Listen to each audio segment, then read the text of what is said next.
Hi Mark, hi Sally, it's Melissa here. So great you could join me today. Thank you so much. I really appreciate it. Today's first day of intervention training. I am really excited and I hope you are too. It's going to be awesome. As you know, we've been working with little Caden and his following instructions behavior. So he hasn't been so great at doing that at school. So we want to kind of try and do that at home so we can generalize it to school as well. So how we're going to do that is going to be through a behavior momentum strategy.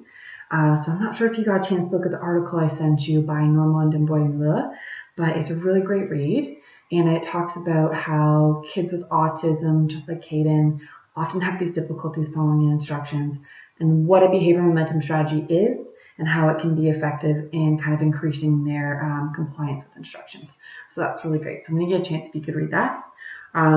I have some summary points from it, so I'll talk about that, and we'll get started. So it is really important to remember that all the sessions need to be in a consistent location.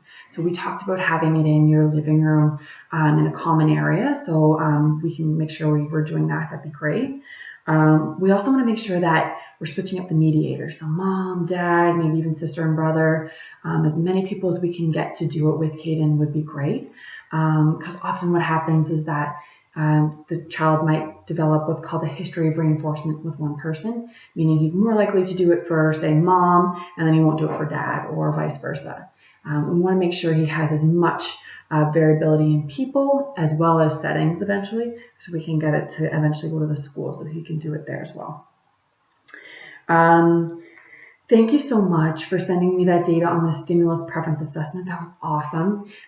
It was so great to see kind of what Caden is motivated by and get to know him a little bit better that way. And it's things that we can use in our intervention, which will make it a whole lot more effective and successful. So that's great.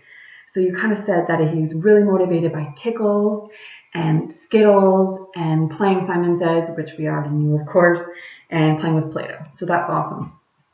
So we're going to try and use those things as much as possible in his intervention today.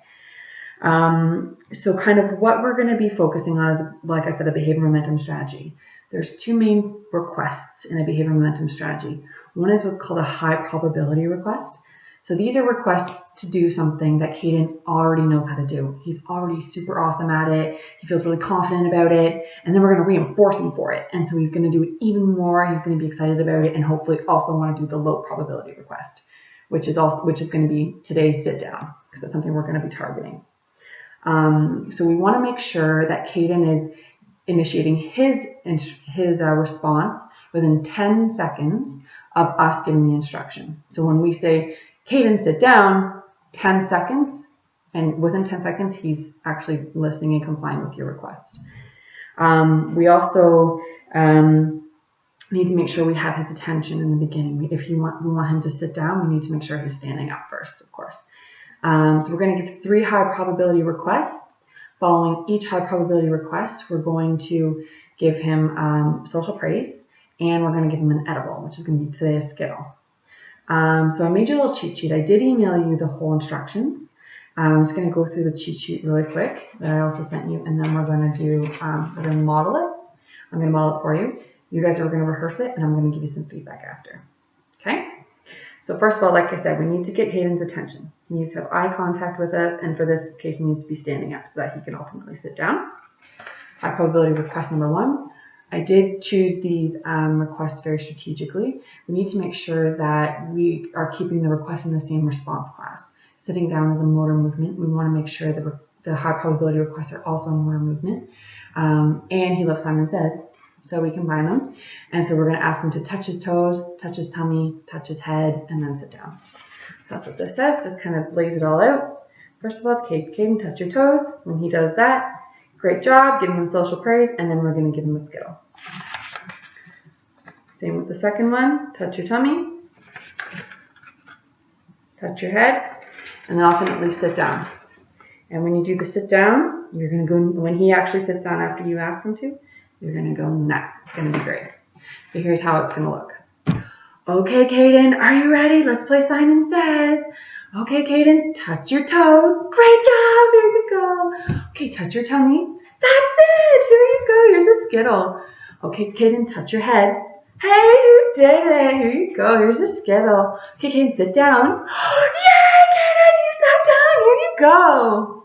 So once Caden actually sits down, we're going to give him a Skittle, and we're also going to let him play with Play-Doh when he's sitting at the table. So it's kind of a double reinforcer. And we've made him play Simon Says, which is great.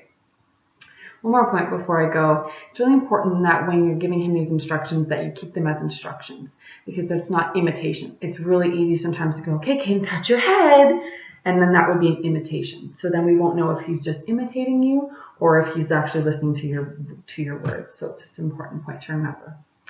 Okay, great guys. If you have any feedback, let me know, and we can and I will watch your video as well, and then we can I'll give you some feedback. Thanks so much for meeting me. Have a great day.